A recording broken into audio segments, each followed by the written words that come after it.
Hello everyone, welcome to mister classes group theory का lecture number 3। और आज के लेक्चर में स्टार्ट करेंगे matrix representation of the symmetry elements. जितने भी सिमेट्री एलिमेंट्स होते हैं ना, हमें सबको मैट्रिक्स के फॉर्म में रिप्रेजेंट करना होता है।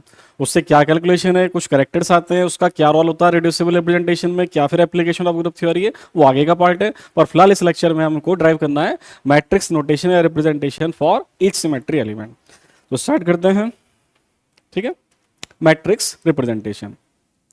तो एक्चुअली मैट्रिक्स ना मैथ में आता है। मैट्रिक्स देखो, एग्जैक्टली डेफिनेशन पर नहीं जाना है, बस आपको मैट्रिक्स क्या होती है, क्या उसकी अलजेब्राइक कैलकुलेशंस है, वो देखना है। तो मैट्रिक्स में ना इस तरह का एक रेक्टेंगुलर अरे होता है, रेक्टेंगुलर खांचा होता है कि रेक्टेंगुलर अरे बोलते हैं, जिसमें कुछ एलिमेंट लिखे होते हैं ऐसे, कुछ हॉरिजॉन्टल लाइंस होती हैं, यहाँ पे कोई भी नंबर्स हो सकते हैं। ठीक है ना, मैंने स्टार लगा दिया, मे बी 1 2 3 ABCD -1 2 3 कुछ भी हो सकता है। इन हॉरिजॉन्टल लाइंस को हम एक्चुअली बोलते हैं रो। जो हॉरिजॉन्टल लाइंस होती हैं, दीज आर कॉल्ड रो। ये फर्स्ट रो है तो इसको हम R1 से लिखेंगे, ये सेकेंड रो इसको हम R2 से लिखेंगे, ये थर्ड रो इसको हम R3 से लिखेंगे। रो मीन्स हॉरिजॉन्टल लाइंस। और जो वर्टिकल्स होते हैं इनको हम कॉलम्स बोलते हैं। जो वर्टिकल हमको ऐसा अरेंजमेंट दिखता है, दिस इज कॉल्ड कॉलम। पूरा वर्ड लिखेंगे कॉलम। ये फर्स्ट है तो कॉलम फर्स्ट, ये सेकंड कॉलम, कॉलम सेकंड, ये थर्ड कॉलम C3, और ये लास्ट फोर्थ कॉलम इसको बोलेंगे हम C4। ठीक है, बहुत simple. Matrix is the regular arrangement of some numbers, constant, variables, anything. इस तरह से लिखा होता है। Horizontal lines are called row and vertical lines are called columns. और किसी मैट्रिक्स का एक ऑर्डर होता है जिसको हम यहाँ पे लिखते हैं R/C, R/C, row by column. ठीक है, तो एक्चुअली देखो यहाँ पे कितने रो थे, 1 2 3, 3 रो है, और कॉलम्स कितने हैं, 4। तो R/C यहाँ पे कितना हो जाएगा, 3/4। ठीक है, किसी भी मैट्रिक्स का ऑर्डर उसके जस्ट एज ए सफिक्स यहाँ पर यहाँ लिखना होता है 3/4। 3 इंटू 4 नहीं, 3 इंटू 4 कर देंगे तो 12 आ जाएगा, तो 12 नहीं लिखेंगे। The order of this matrix is 3 into 4 या 3/4, 3/4 बोलेंगे। ठीक है, फिर एक चीज हमें सीखनी है, मैट्रिक्स मल्टीप्लीकेशन। दो मैट्रिक्स का मल्टीप्लिकेशन कैसे करते हैं, ये आपको आना चाहिए, बिकॉज नेट में अब क्वेश्चन आना स्टार्ट हो गया है। ठीक है, एक मैं आपको करके दिखाता हूं। एक तो ये भी फिक्स कर लो, इनकेस एक मैट्रिक्स ए है जिसका ऑर्डर A/B लिखा हुआ है, और एक मैट्रिक्स से B जिसका ऑर्डर C/D लिखा हुआ है। ये तो ध्यान है ना, row by column, row by column. तो एक चीज फिक्स कर लेना, the product of these two matrices AB exists only if B equal to C. That means number of column of first matrix must be equal to number of row of second matrix, तभी AB define होगा। ठीक है, और जो final order होगा, order of final matrix,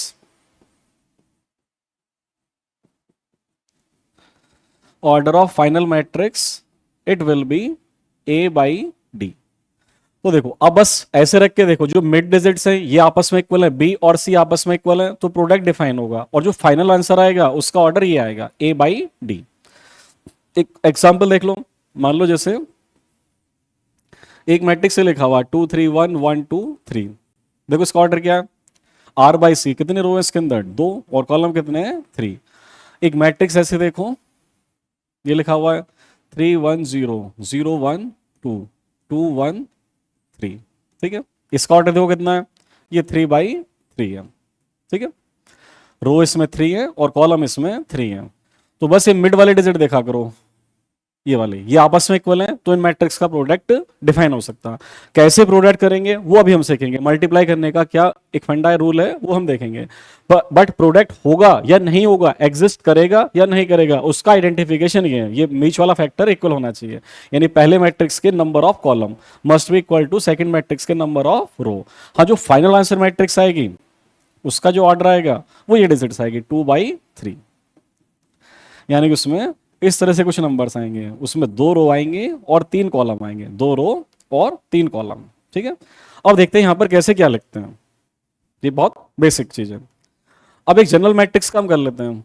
एक general matrix, मान लो एक मैट्रिक्स लिखा हुआ A1 B1 C1, A2 B2 C2। Multiply कैसे करते हैं देखते हैं।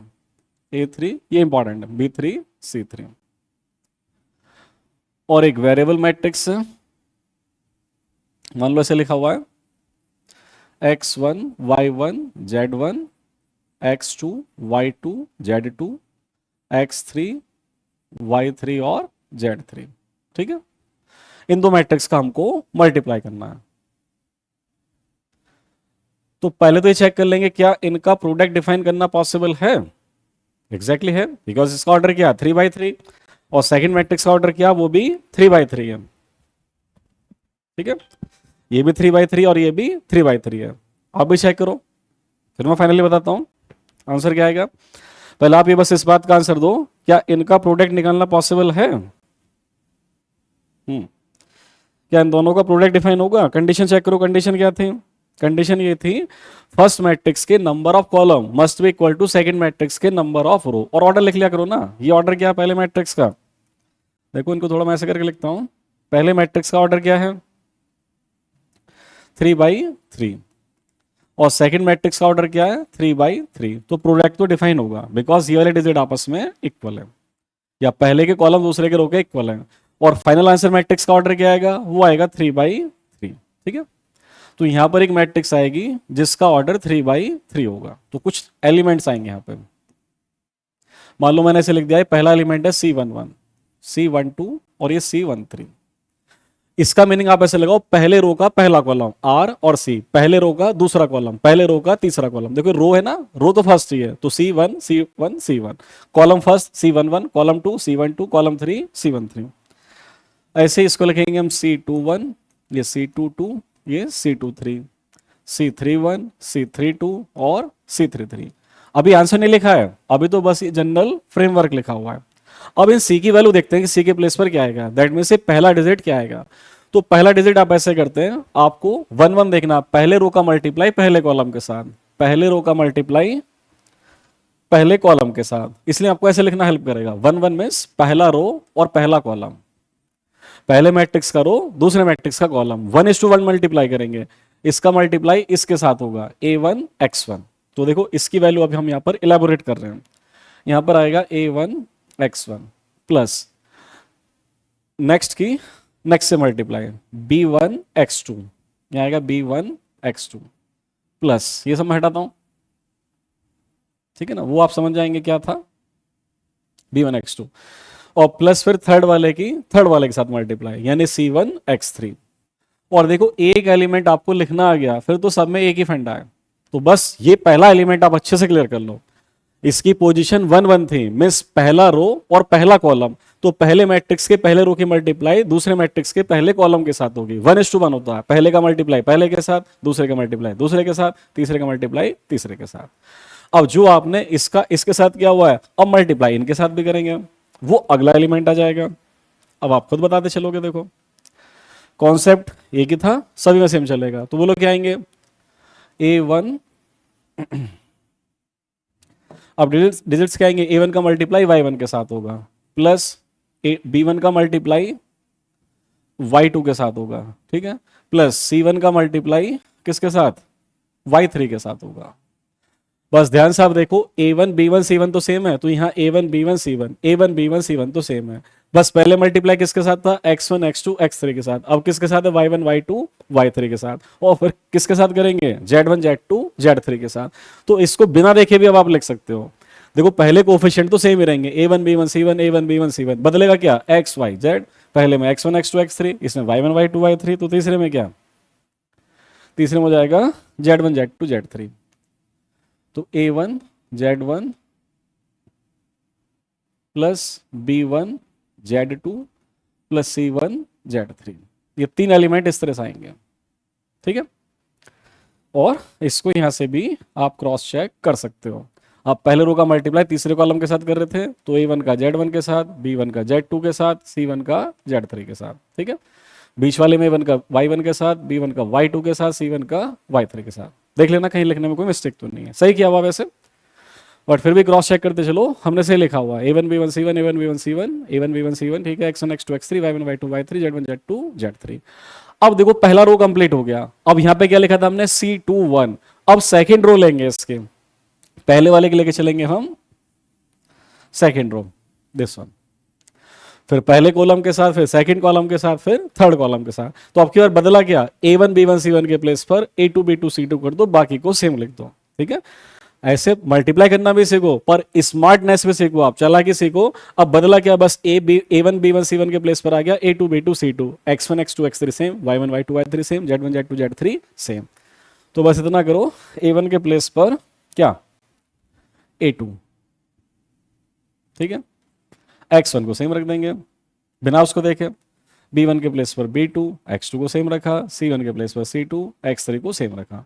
आप क्रॉस चेक कर लो, A2 का मल्टीप्लाई X1 के साथ, B2 का मल्टीप्लाई X2 के साथ, C2 का मल्टीप्लाई X3 के साथ। अब थर्ड वाले के साथ तो मैं तो उसको देख के लिख रहा हूं बस, A2 Y1 B2 Y2 और C2 Y3। मुझे कुछ नहीं करना, ABC के सफिक्स बदल दिए बस, ABC के सफिक्स बदल दिए। सेम यहां पर ABC के सफिक्स बदल के 2 कर दो। अब तो आप कॉन्सेप्ट पकड़ गए हैं, तो जल्दी से थर्ड वाला भी लिख दो। यहाँ लिखा हुआ था C31, यानी कि अब की बार थर्ड वाला रो लेंगे और फिर से multiply first column second column third column सबके साथ लिखेंगे। ठीक है, और शॉर्टकट यही है, पहले 1 1 1 ABC में, फिर 2 2 2, अब 3 3 3।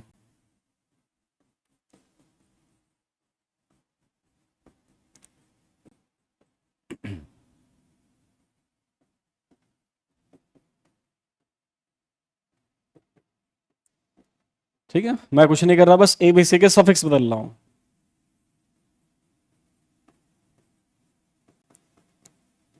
देखो, Z1 Z2 Z3 same, Y1 Y2 Y3 same, X1 X2 X3 same, A1 B1 C1 same, A2 B2 C2 same, A3 B3 C3 same. और बेसिक मेथड यही, A3 का मल्टीप्लाई पहले X1 के साथ ये रहा, B3 का मल्टीप्लाई X2 के साथ ये रहा, C3 का मल्टीप्लाई X3 के साथ ये रहा, A3 Y1 B3 Y2 C3 Y3, फिर A3 Z1 B3 Z2 और C3 Z3। तो मोस्ट प्रोबेबली सभी सही लिखा हुआ है। इनकेस फिर भी कुछ लिखने में मिस्टेक है तो आप क्रॉस चेक कर लेना, कॉन्सेप्चुअली आपको सही लिखाया हुआ है। ठीक है, ये A1 X1 है, कई बार जल्दीबाजी में लिखने में मिस्टेक हो जाती है। तो बस ये देखो, आपको प्रोडक्ट लिखना सीखना है, ये लिखने में थोड़ा सा बड़ा लगता है पर इजी है। ठीक है, और ये करना ही पड़ेगा। मैं आपको भी क्वेश्चन कराऊंगा नेट का, उसमें इसकी रिक्वायरमेंट होगी। अब अब इसको मैट्रिक्स को हम एलिमेंट से कैसे कोरिलेट करेंगे, अपने ग्रुप थ्योरी से। देखो, हमारे 5 एलिमेंट ऑफ सिमेट्री थे, principal axis, sorry proper axis, improper axis, plane of symmetry, identity and inversion. हमें 5 सिमेट्री एलिमेंट्स के मैट्रिक्स ड्राइव करने हैं। तो आप ऐसे करेंगे, पहले आइडेंटिटी का मैट्रिक्स ड्राइव कर लेते हैं E। ठीक है, और इनकेस आप ये देखो, इनकेस हम आइडेंटिटी मैट्रिक्स को किसी भी XYZ एक्सिस या कोऑर्डिनेट पर ऑपरेट करते हैं तो क्या होता है, इससे कोई इफेक्ट नहीं होता है। ये आपने क्वेश्चन किए थे प्रीवियस लेक्चर्स में। देखो, ग्रुप थ्योरी के 2 लेक्चर्स ऑलरेडी हम कर चुके हैं कंप्लीट। पहले लेक्चर में ग्रुप थ्योरी के बेसिक स्टार्ट किए थे, सभी सिमेट्री एलिमेंट्स और सभी ऑपरेशन हमने डिस्कस किए थे। ठीक है, कैलकुलेशन ऑफ सिमेट्री ऑपरेशन भी किया था हमने, प्रॉपर एक्सिस का भी, और प्रीवियस ईयर्स के क्वेश्चन भी किए थे।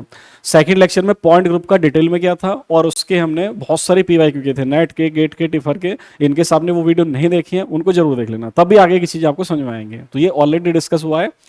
आइडेंटिटी का कोई इफेक्ट नहीं पड़ता, आइडेंटिटी का मल्टीप्लाई या आइडेंटिटी को ऑपरेट करने से किसी पर कोई इफेक्ट नहीं पड़ता है। अब देखो, हम इसको ऐसे लिखेंगे, x कितना है 1, y कितना है 0, z कितना है 0, पहले रो में। ठीक है, फर्स्ट रो में देखो आप, फर्स्ट रो में केवल 1x है और कुछ तो नहीं है, जो नहीं है उसे 0 लिख दो। सेकंड रो में 1y है, जो नहीं है उसे 0 लिख दो। थर्ड रो में केवल 1z है, जो नहीं है उसे 0 लिख दो। ठीक है, जो नहीं है उसे 0 लिख दो, जो है उसे 1 लिख दो। अब एक चीज बीच में पहले से देख लो आप, इनकेस कहीं भी ऐसा लिखा हुआ है, देखना ध्यान से, जैसे लिखा हुआ है A1 B1 C1, A2 B2, या ऐसे देखो, हाँ जनरल, A1 B1 C1 एक कोफिशिएंट्स हैं, A2 B2 C2 और A3 B3 C3। इनकेस मैं आपसे बोलता हूं इसका मल्टीप्लाई इसके साथ बताओ XYZ,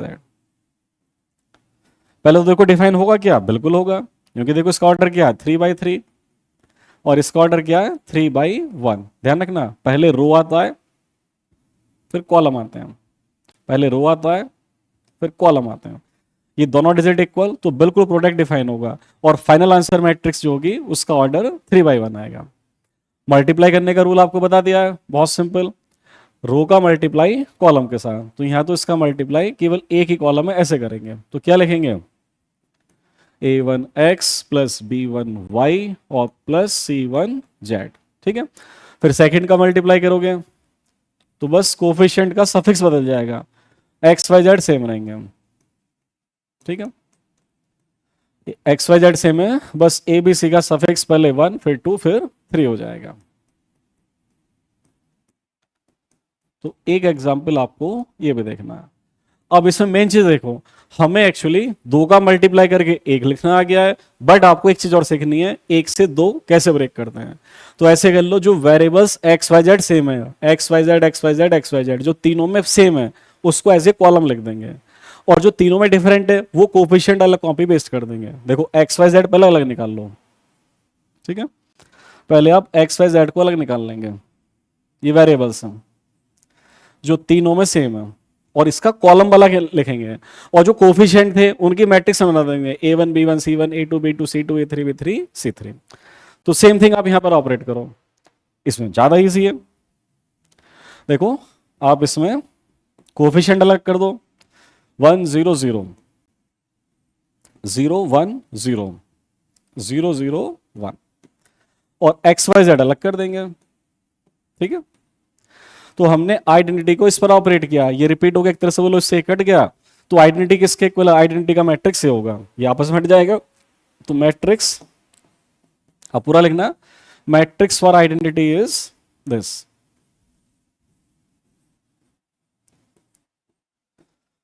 और ग्रुप थ्योरी में एक और वर्ड आता है करेक्टर,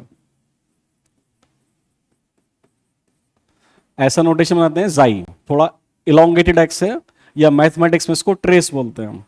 तो ट्रेस या करेक्टर एक ही बात है, ट्रेस और करेक्टर ऑफ ए मैट्रिक्स। तो इसका देखो बस फंडा लिख लेंगे, करेक्टर का कॉन्सेप्ट ये होता है the sum of the main diagonal elements, किसी भी मैट्रिक्स के मेन डायगोनल या प्रिंसिपल डायगोनल भी लिख सकते हैं, मेन डायगोनल या प्रिंसिपल डायगोनल के एलिमेंट्स का सम होता है, the sum of the main diagonal elements of a matrix is called its character. किसी भी मैट्रिक्स के मेन डायगोनल एलिमेंट्स के सम को, मेन डायगोनल एलिमेंट्स के सम को करेक्टर बोलते हैं, ठीक है, लिख लिया आपने।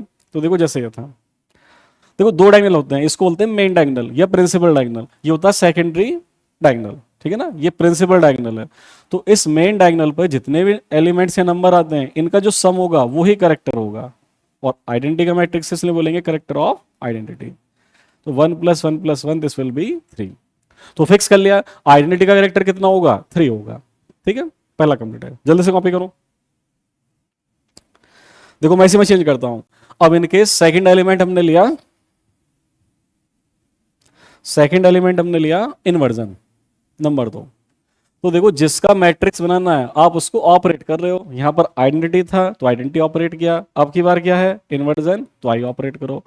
ये प्रीवियस लेक्चर में आपको डिस्कस कर दिया है। इन्वर्जन सेंटर क्या करता है, सभी को रिवर्स कर देता है, एक्स का -x, वाई का -y, जेड का -z।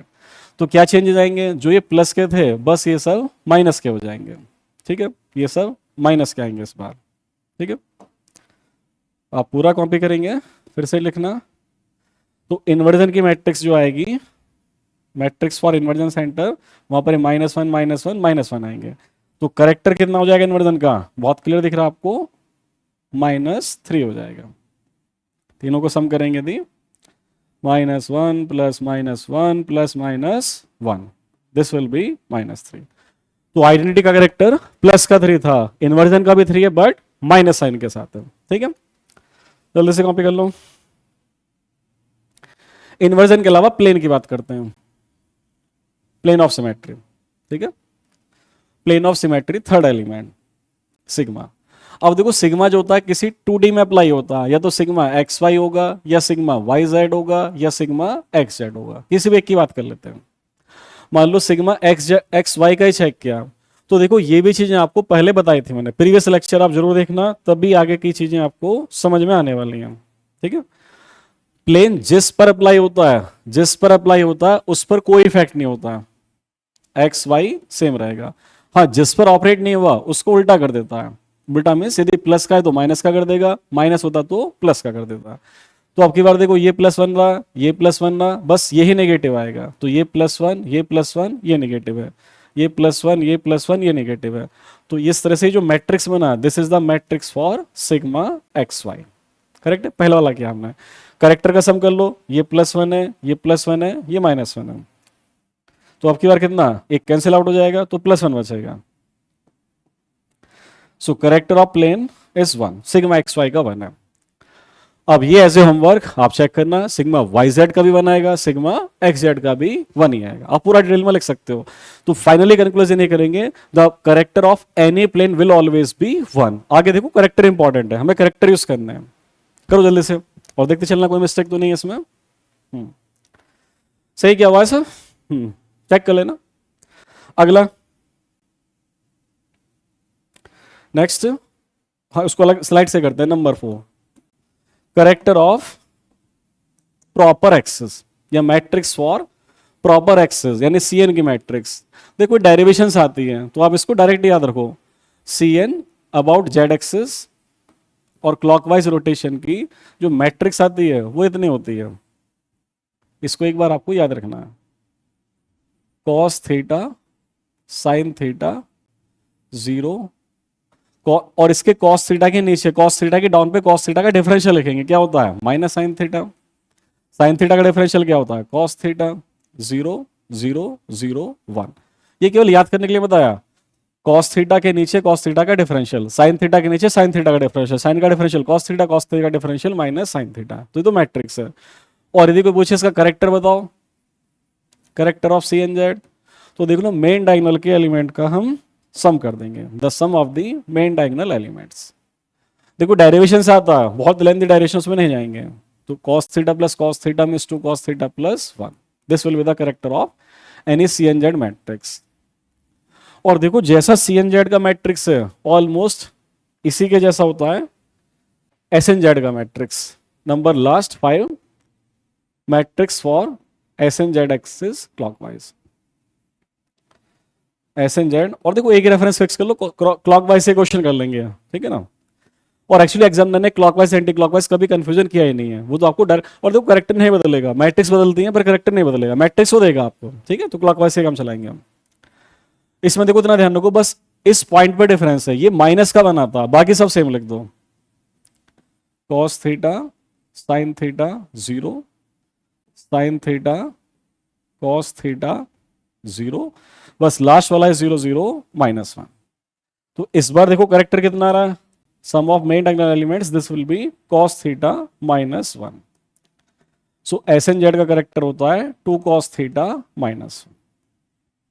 इंपॉर्टेंट रिजल्ट है। अब जल्दी से आप इसमें क्या C2 C3 C4 के करेक्टर निकालो, S2 S3 S4 के करेक्टर निकालो, करो जल्दी से ऑपरेट। फिर कुछ क्वेश्चन मैं आपको प्रीवियस ईयर के कराता हूं। आप यहां से C2 C3 C4 और S2 S3 S4 के करेक्टर्स निकालो, ठीक है। करते हैं फिर आगे।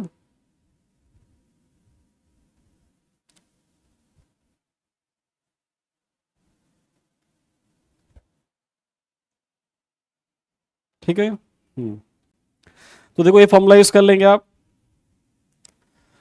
Character of any C N axis, या सी एन है तो जेड तो अंडरस्टूड है, तो फॉर्मूला है 2 cos थीटा +1। अब मान लो आपको C2 का निकालना है, तो थीटा कितना होगा 180 डिग्री, प्रीवियस लेक्चर देखना। तो करेक्टर ऑफ C2 क्या हो जाएगा 2 cos 180 मीन्स cos पाई होता है +1, ऐसे लिख दो 2 cos पाई +1। और cos पाई क्या होता है, cos पाई का आंसर -1 होता है, +1, तो ये माइनस का 1 आ जाएगा। C2 का करेक्टर -1 होता है, ठीक है। C3 का देखेंगे आप, थीटा कितना होता है 3 के लिए 120, तो character of C3 will be 2 cos 120 +1। Cos 120 को ब्रेक करते हैं आप कॉस 90 प्लस 30 में, ये सब मैंने आपको कराया हुआ है, और +1। तो यहां से 2 कॉस 90 प्लस थीटा क्या होता है, कॉस पहले वाले क्वाड्रेंट में नेगेटिव होता है, माइनस साइन 30 हो जाएगा, ये माइनस साइन थीटा। टिग्नोमेट्री की वीडियो मैंने अलग से डाली हुई चैनल पर, देख लेना आप, इस सब उसमें बताया हुआ है। और साइन 30 कितना होता है, साइन 30 होता है 1/2 +1। तो यहाँ से 2 से 2 कट जाएगा, -1 + 1 मीन्स 0। तो C3 का करेक्टर 0। इसको ऐसे याद रखो, C3 करेक्टर लेस होता है, आपको याद रहेगा आसानी से, ठीक है ना। C3 करेक्टर लेस होता है, कोई करेक्टर नहीं होता। और ऐसे C4 का निकाल देंगे, ये इजी है, थीटा 90 डिग्री होगा, करेक्टर फॉर्मूला 2 cos थीटा यानी कि cos 90 +1, cos 90 भी cos 0 होता है, तो पहला मल्टीप्लाई 0 हो जाएगा, करेक्टर 1 आ जाएगा।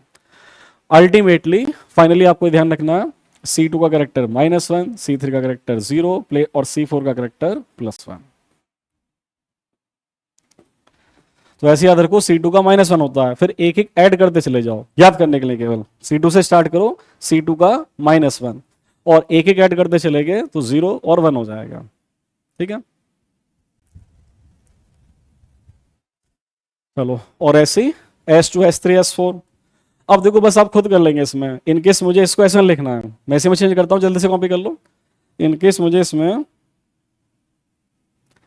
करेक्टर ऑफ Sn लिखना है, Sn, तो यहां बस 2 cos थीटा -1 आ जाएगा। तो जहां पर ये था, अब बस ये किसके हो जाएंगे करेक्टर, अब आप बना लेने को S2 S3 S4 के हो जाएंगे, एंगल सेम रहेंगे, तो यहां पर बस ये माइनस साइन आएगा, कैलकुलेशन यहां पे चेंज होगी, -1 और ये भी -1 आएगा। तो इसमें -1 मिलेगा, इसमें ये यहां पर डिजिट -1 है, तो यहां पर भी -1 आएगा।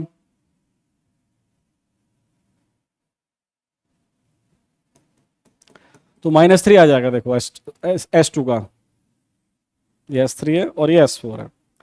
इसमें जब यहां -1 होगा, बाकी कैलकुलेशन देखो सेम चल रही है,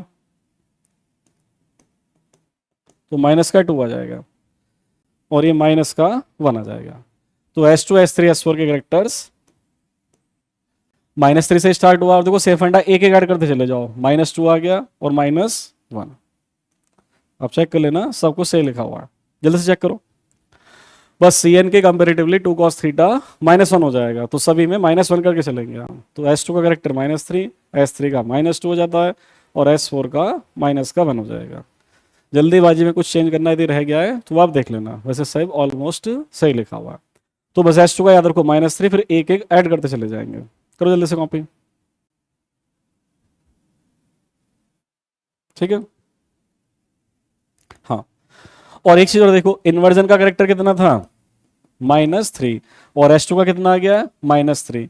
तो एक बार फिर से आपको जस्टिफिकेशन मिल रहा है, S2 and inversion both are the same thing. Group theory में यदि दो एलिमेंट्स के करेक्टर सेम आ रहे हैं, या उनकी मैट्रिक्स, सॉरी मैट्रिक्स, इनके मैट्रिक्स बना के देखना, मैट्रिक्स में सेम आएंगे। यदि दो एलिमेंट्स की मैट्रिक्स सेम है तो एलिमेंट वो आइडेंटिकल है, करेक्टर्स नहीं, करेक्टर सेम होने पर एलिमेंट सेम नहीं है, मैट्रिक्स सेम होने पर एलिमेंट सेम है। तो S2 इन्वर्जन की मैट्रिक्स सेम आएंगे। और S2 का करेक्टर -3 आना था, क्योंकि ये ऑलरेडी पहले से प्रूव किया हुआ कि S2 इन्वर्जन होता है, ठीक है। समरी कर लेते हैं। अब जो इंपॉर्टेंट आगे, आपको बस ये करेक्टर याद रखने हैं। आइडेंटिटी का करेक्टर कितना आया, 3, इन्वर्जन का इसका माइनस कर दो, किसी भी प्लेन का 1, और CN एक्सिस का 2 cos थीटा +1, और SN एक्सिस का 2 cos थीटा -1। ये करेक्टर्स आपको याद रखना है। फाइनली ये समरी ऑफ टुडेज लेक्चर, ठीक है। और CN वाले स्पेशल केस 3 याद रखेंगे, C2 C3 C4, -1 से स्टार्ट करो, एक एक ऐड करते चले जाओ, याद करने का फंडा। अदरवाइज फॉर्मूला तो 2 cos थीटा +1 है। और सेम 3 याद रखेंगे आप, S2 S3 S4 के, और ये याद हो जाएंगे। S2 में इन्वर्जन, इन्वर्जन का कितना, -3, एक एक ऐड करते चले जाओ, जल्दी से कॉपी करो। बस फिर एग्जाम्पल, एक दो एग्जाम्पल देखते हैं, सबसे लिखा हुआ है।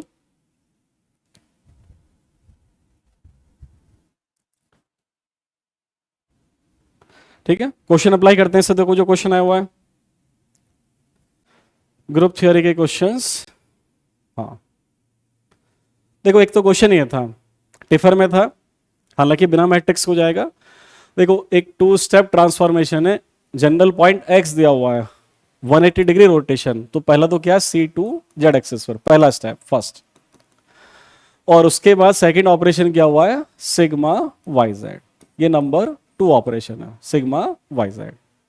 तो देखो हम लिखेंगे कैसे, लिखने में सिग्मा वाई जेड पहले आएगा और सी टू जेड बाद में आएगा। ये प्रीवियस लेक्चर में आपको बताया था। हम इनको ऑपरेट करेंगे general point X Y Z पर, ठीक है। तो जो पहले ऑपरेट होता है वो राइट में लिखना होता है। पहले क्या ऑपरेट किया इसने, सी टू जेड, तो पहले लिखा हुआ है, ठीक है। जो ऑपरेटर पहले ऑपरेट होता है वो लिखने में राइट में आएगा। इसके बाद क्या फॉलो किया हमने, sigma Y Z, previous lecture में बताया था, ये बाद में ऑपरेट होगा। तो देखो सिग्मा वाई जेड। अब देखना C2 जिस पर अप्लाई होता है उस पर तो कोई इफेक्ट नहीं होता, बाकी कोई उल्टा कर देता। उल्टा में प्लस है तो माइनस, माइनस है तो प्लस कर देगा। जेड पर था C2 तो जेड पर कोई इफेक्ट नहीं है। ऐसा ही इफेक्ट होता है सिग्मा वाई जेड का। सिग्मा वाई जेड क्या करता है, सिग्मा वाई जेड जिस पर ऑपरेट होगा उसको तो सेम रखेगा, बाकी को उल्टा कर देगा। तो माइनस वाले को प्लस एक्स कर देगा, इनको सेम रखेगा, ठीक है। तो ये आंसर आएगा एक्स माइनस वाई जेड का, ठीक है, एक्स माइनस वाई जेड का। अब देख लो इसमें शायद ये second answer match, first answer ही मैच हो जाएगा। ये पहला एक्स का होता है, ये वाई का होता है, ये जेड का होता है, करा था ना हमने। हाँ, एक्स माइनस वाई जेड, तो ये पहला ही आंसर आ जाएगा। पहला एक्स का होता है, दूसरा माइनस वाई का होता है, तीसरा जेड का होता है, ठीक है। ये पहले वाले एक्स है, ये वाई है। अब देखो इसको मैट्रिक्स ब्रेक करके देखो आप। जब इसको मैट्रिक्स में ब्रेक करेंगे 1 0 0 0 माइनस 1 0 0 0 1, तो ऐसे करते हैं ना एक्स वाई जेड। तो x कैसा आएगा, प्लस का, y माइनस का और z प्लस का। करो जल्दी से।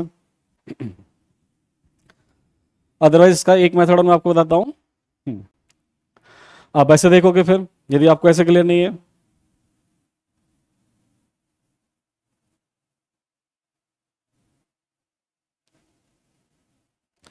इसमें आपको ऐसे देखना है।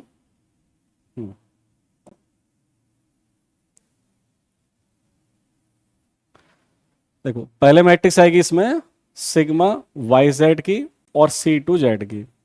तो देखो सिग्मा वाई जेड की मैट्रिक्स में क्या, एक्स तो होगा प्लस का पहला वाला, वाई होगा माइनस का और जेड होगा माइनस का, ये तो आप सीख गए। सी टू जेड में एक्स प्लस का होगा, वाई प्लस का होगा, बट जेड क्या होगा, माइनस का, ठीक है। ये सी टू जेड की मैट्रिक्स है। नहीं सॉरी, उल्टा हो गया सॉरी सॉरी। हाँ देख, चेक कर लेते हैं। देखो सिग्मा वाई जेड में वाई जेड प्लस के होंगे, एक्स माइनस का होगा, वाई और जेड प्लस के होंगे। सी टू जेड में जेड प्लस का होगा, बाकी दो माइनस के होंगे, ठीक है। जेड प्लस का होगा, बाकी दो माइनस के। इसमें वाई जेड प्लस का, बाकी माइनस का। अब जो आपको बेसिक सबसे पहले बताया था, पहले रो का मल्टीप्लाई पहले कॉलम के साथ, तो ध्यान से देखो, ये माइनस वन वन आ जाएगा, बाकी जीरो रहेगा। फिर इसका सेकंड के साथ करो, जीरो जीरो आ रहा, ये प्रोडक्ट करना सिखा दिया। फिर थर्ड, पहले रो का थर्ड कॉलम के साथ, ये भी जीरो है। फिर सेकंड रो से स्टार्ट करो, थर्ड रो से, वो चीजें सीख ली आपने, तो जीरो आ रहा है, ये भी जीरो आ रहा है। सॉरी, जब सेकंड का सेकंड के साथ करेंगे तो माइनस वन आ रहा है और ये जीरो आ रहा है। थर्ड का करेंगे तो ये जीरो और ये वन आ रहा है। तो कौन सा ऑप्शन मैच कर रहा है, अब भी ए आंसर मैच कर रहा है, ठीक है। ठीक, बस एक क्वेश्चन ये और नेट में था। देखो आपसे पूछा ट्रेस ऑफ द S32, तो S32 का मतलब मैंने आपको प्रीवियस लेक्चर में बताया हुआ है। S32 में C32 सिग्मा 2 होगा। C32 तो C32 ही है, और किसी भी प्लेन की इवन पावर आइडेंटिटी, ये बताया हुआ प्रीवियस लेक्चर में। प्रीवियस लेक्चर देखना जरूर, तभी ये चीजें समझ में आएंगे आपको। और आइडेंटिटी मल्टीप्लाई करने से किसी पर कोई इफेक्ट नहीं होता। देखो ये तो इम्प्रॉपर एक्सेस की डेफिनेशन, S32 में C32 सिग्मा 2 आइडेंटिटी से मल्टीप्लाई करने पर कोई इफेक्ट नहीं हुआ। तो बस हमें C32 का स्क्वायर निकालना है। C32 को C32 से मल्टीप्लाई करेंगे और जो भी आएगा उसका ट्रेस यानी कि मेन डायगोनल का सम कर देंगे, तो आपको आंसर मिल जाएगा। अब इसका मल्टीप्लाई इसी के साथ, C32 का मतलब है C3 का मल्टीप्लाई C3 के साथ, तभी तो C3 का स्क्वायर हो जाएगा, मल्टीप्लाई पावर ऐड हो जाएंगे। अब इसी ब्रैकेट को आप लिख लो, -1/2 -√3/2 और 0, √3/2 -1/2 0 0 0 1, ठीक है, और इसको इसी के साथ मल्टीप्लाई करना है, -1/2 -√3/2 0 √3/2, ये दिया हुआ है क्वेश्चन में, -1/2 ड्राइव भी कर सकते हो आप, 0 0 1, ठीक है। अब इसको मल्टीप्लाई करते हैं, तो देखो हमें ट्रेस निकालना है, तो ट्रेस क्या होता है, ट्रेस तो मेन डायगोनल का सम होता है ना, इस वाले डायगोनल का जो सम होता है। तो यहाँ पे जो 3 एलिमेंट आएंगे बस ये फाइंड आउट कर लो, केवल 3 एलिमेंट, ठीक है। तो पहला एलिमेंट निकाल लो, ये फर्स्ट, ये सेकंड और ये थर्ड। तो पहला एलिमेंट क्या होता है C11, ये क्या होता है C22, ये क्या होता है C33। तो इनका जो सम आएगा वो ही ट्रेस होगा, बाकी कैलकुलेशन में टाइम वेस्ट मत करो। तो C11 कब आएगा, C11 तब आएगा जब आप फर्स्ट रो का मल्टीप्लाई फर्स्ट कॉलम के साथ करेंगे, वो C11 आएगा। तो वो आंसर मैं यहां पे लिख देता हूं, ठीक है, वो आंसर मैं यहां पे लिखता हूं। ये आपको चेक करके दिखा दिया कि S32 बेसिकली, S32 का मतलब था C32, इसलिए हम C3 का स्क्वायर कर रहे हैं।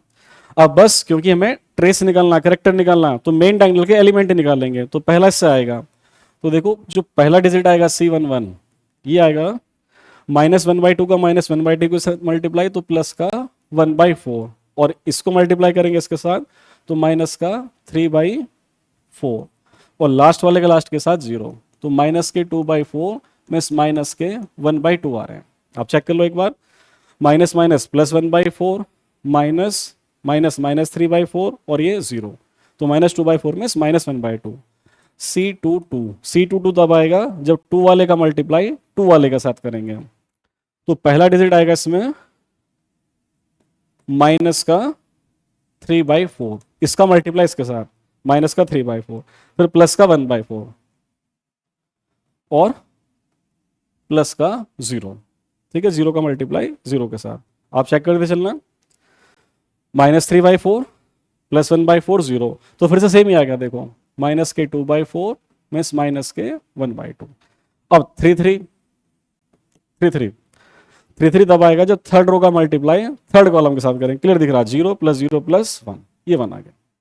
तो इन तीनों का सम ही तो ट्रेस होगा। तो इस क्वेश्चन का final answer trace means the sum of all these 3 main diagonal elements. Visible आपको, ठीक है। C11 + C22 + C33 लिखा हुआ है यहाँ पर। तो देखो -1/2 -1/2 और +1, -1/2 -1/2 -1 प्लस ये 1, दैट मींस 0 आ गया। तो इस क्वेश्चन का राइट आंसर 0 हो जाएगा। S32 का कैरेक्टर हमने पहले प्रूव कर दिया, S32 बेसिकली C32 होता है। C32 में C3 का C3 के साथ मल्टीप्लाई, ये दिया हुआ था, कोई प्रॉब्लम नहीं है। सारी कैलकुलेशन करने का कोई बेनिफिट नहीं है। ट्रेस में इन डायगोनल का सम होता है। C11 पहले रो का पहले कॉलम के साथ मल्टीप्लाई, वहां पर दिखा दिया, चेक कर लोगे बस, ठीक है। दूसरे रो का दूसरे कॉलम के साथ मल्टीप्लाई, वहां दिखा दिया है, बस एक बार चेक कर रहे हैं, सही है। और थर्ड रो का थर्ड कॉलम के साथ। तो इस क्वेश्चन का राइट आंसर 0 सही आ जाएगा। मेन डायगोनल के एलिमेंट्स का सम होता है। सो आज के इस लेक्चर को ही कंप्लीट करते हैं। हमने कंप्लीट किया इस लेक्चर में matrix representation for all the symmetry elements. So thank you very much video देखने के लिए। वीडियो अच्छी लगे तो लाइक कर देना, अपने फ्रेंड्स को शेयर कर देना और चैनल को सब्सक्राइब कर देना। Thank you.